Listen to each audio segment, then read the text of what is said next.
테슬라 소식입니다. 미국 EU 스타링크 지원 검토. 미국과 유럽연합이 우크라이나 내 스타링크 위성통신망을 유지하는 데 드는 비용을 지원하는 방안을 검토 중이라고 미국과 영국 언론 매체들이 보도했다. 미국의 정치 전문 매체 폴리티코는 17일 익명의 미국 관리 2명을 인용해 미국 국방부의 우크라이나 안보 지원 이니셔티브에 배정된 자금을 이용해 스타링크 유지 비용을 지원하는 방안이 검토되고 있다고 보도했다. 이와 별도로 영국 일간 파이낸셜 타임스는 익명의 EU 관리 3명을 인용해 호세프 보렐 EU 외교 안보정책 고위 대표의 지시로 EU 관리들이 스타링크 유지 비용을 지원하는 방안을 논의 중이라고 전했다. 이에 따라 이달 들어 일론 머스크의 문제 제기로 논란이 촉발된 우크라이나의 스타링크 이용 비용 부담 문제가 어떤 식으로 결론이 날지 주목된다. 스타링크는 일론 머스크가 창립한 민간 우주개발업체 스페이스X가 운영하는 위성통신망으로 올해 2월 러시아가 침공한 이래 인터넷 인프라 유지에 어려움을 겪던 우크라이나 정부가 무료로 이용해왔다. 이 통신망은 군사용으로도 이용돼 우크라이나군이 러시아군의 위치를 파악하고 공격하는 데 큰 도움을 준 것으로 알려졌다. 우크라이나에서 사용되는 스타링크 단말기 중에는 스페이스X가 무료로 제공하는 것도 있고 미국 정부와 그 서방 동맹국들이 요금을 내는 것도 있으며 서구권의 민간 크라우드 펀딩으로 지원되는 것도 있다. 머스크는 우크라이나에 대한 스타링크 지원으로 칭송을 받아왔으나 이달 4일 우크라이나와 러시아가 강화 조약을 체결하는 방안을 공개 제안해 큰 논란을 일으켰다.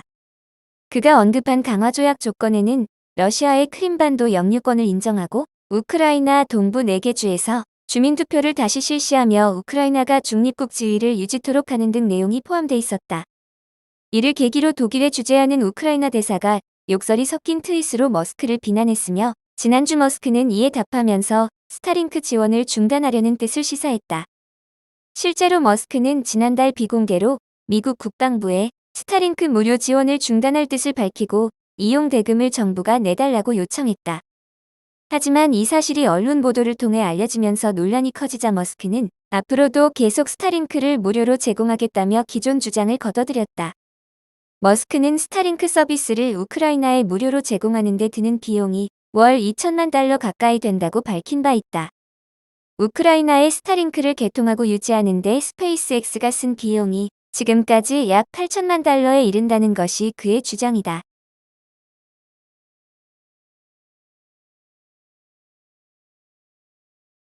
애플 소식입니다. 2024년에 폴더블 아이패드 출시 예상.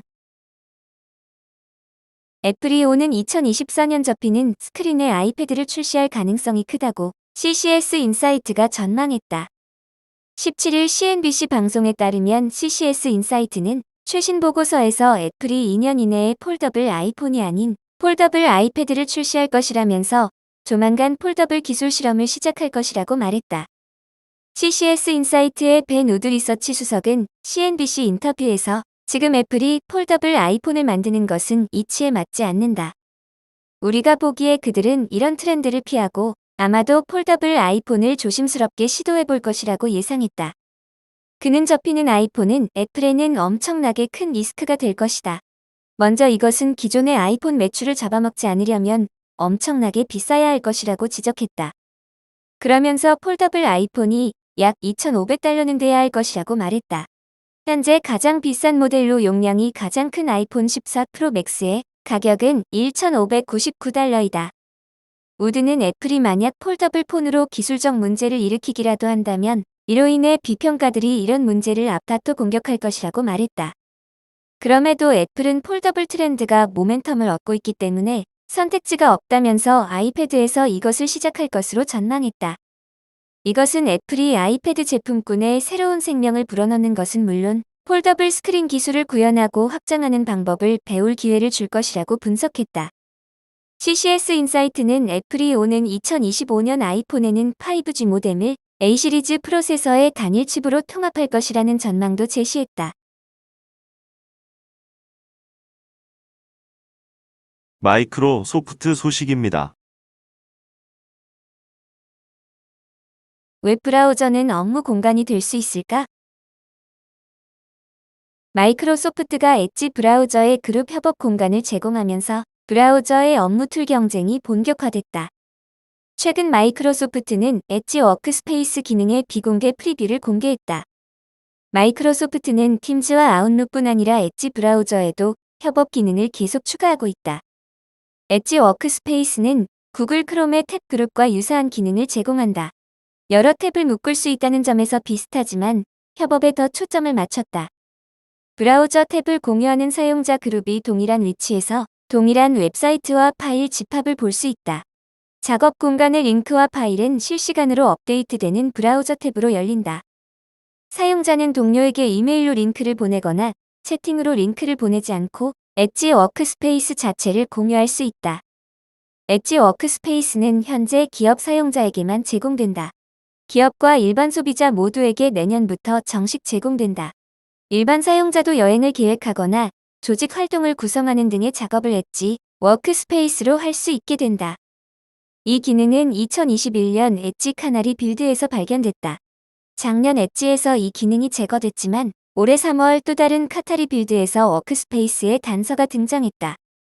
마이크로소프트는 이 분야 근로자는 컴퓨팅 시간의 50% 이상을 브라우저에서 보낸다며 브라우저는 더 이상 단순한 브라우저가 아니라 디지털 작업의 중심이라고 설명했다. 마이크로소프트는 이와 함께 엣지 브라우저의 사이드바를 소개했다. 브라우저 오른쪽에 패널을 만들어 인기 앱에 쉽게 접근할 수 있게 한다. 사이드바의 아웃룩, 오피스 같은 앱의 바로가기를 보여주고 아웃룩을 이용해 메일을 바로 보낼 수 있다.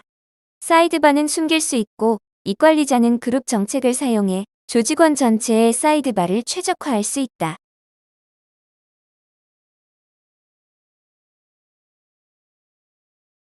아마존 소식입니다. 2차 프라임데이 세일 실적 기대 이하. CNBC가 아마존의 최근 진행한 프라임 얼리액세스 세일이 부진한 성과를 거뒀다고 전했다. 얼리액세스 세일은 판매 촉진을 위해 48시간 동안 한시적으로 진행한 행사다. 아마존은 수천만 명의 프라임 회원들이 1억 개 이상의 품목을 주문했다고 전했지만 거래 총액 등 구체적인 데이터를 공개하지는 않았다. CNBC는 뱅크 오브 아메리카 애널리스트 등의 언급을 인용해 7월 진행된 1차 프라임데이 세일보다 낮은 판매 실적을 올렸다고 전했다. CNBC의 보도에 따르면 애널리스트들은 2차 프라임데이 세일의 거래액을 57억 달러로 집계했는데 이는 7월 진행된 프라임데이의 거래액 추정치인 75억 달러 대비 25% 감소한 것이다. 시장 조사 기관인 누머레이터도 7월 60.29달러에 달했던 주문당 평균 지출이 이번에는 48.68달러로 20% 가까이 감소했다고 분석했다. 커머스 데이터 분석 기업 클로버는 7월 대비 거래 빈도가 30% 줄어든 것으로 봤다. 이는 경기 침체의 두려움이 소비 심리를 위축시키고 있음을 보여주는 결과다. 하지만 프라임데이 세일에 대해 긍정적 의견도 표명됐다. 리서치 기업인 마켓플레이스 펄스의 경우 재고 감소 측면에서 이벤트가 소기의 목적을 달성했다고 평가했다. 7월 이벤트 수치를 넘지 못했지만 평상시 판매량보다 많은 거래를 이끌어내 유통 소매기업의 고민거리인 과잉 재고에 부담을 줄였다는 설명이다. 다수 품목이 7월 이벤트보다 거래가 줄었지만 장난감과 유아용품, 도서 등의 판매량은 7월 이벤트보다 높아진 것으로 알려진다. 한편 어도비는 올해 연말 쇼핑 시즌의 온라인 쇼핑 시장은 2.5% 증가할 것으로 예측한 바 있다. 이는 2015년 온라인 쇼핑 관련 조사를 기록한 이후 가장 낮은 수치다.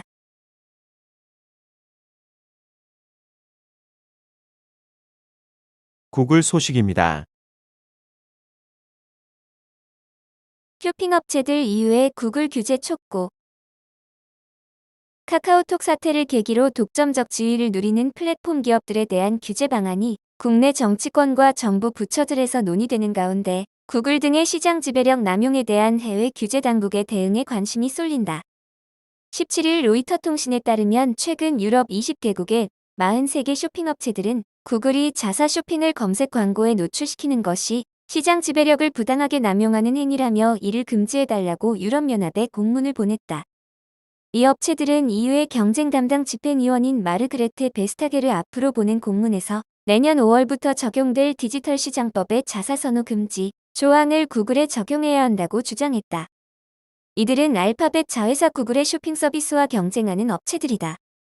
2017년 구글이 검색 화면에서 자사 쇼핑 서비스를 밀어주는 등 경쟁을 저해하는 부당행위를 했다는 이유로 유럽 집행위원회가 24억 유로의 벌금을 부과하면서 명령한 시정 조치가 충분치 않은 만큼 새 제도를 적용해 달라는 것이 이 회사들의 요구다. 이 업체들은 명확하게 돼 있는 새로운 법 제도를 감안할 때 지금까지 말해온 것을 실천할 때가 됐다며 구글 광고야말로 DMA 입법의 필요성을 제기하는 계기가 된 사안들 중에서도 가장 중요한 것이었다고 주장했다. 당시 이 씨는 구글의 자사 쇼핑 서비스에 유리한 정책을 펴지 않도록 명령했으며 구글은 검색 페이지 최상단에 나오는 쇼핑 박스에 내는 광고를 판매할 때 경쟁 쇼핑 업체들과 자사 쇼핑 서비스를 동등하게 대우하겠다고 약속했다. 그러나 이런 정도로는 조치가 충분치 않으며 구글 쇼핑 서비스를 아예 제외하도록 강제해야 한다는 것이 공문을 보낸 업체들의 주장이다.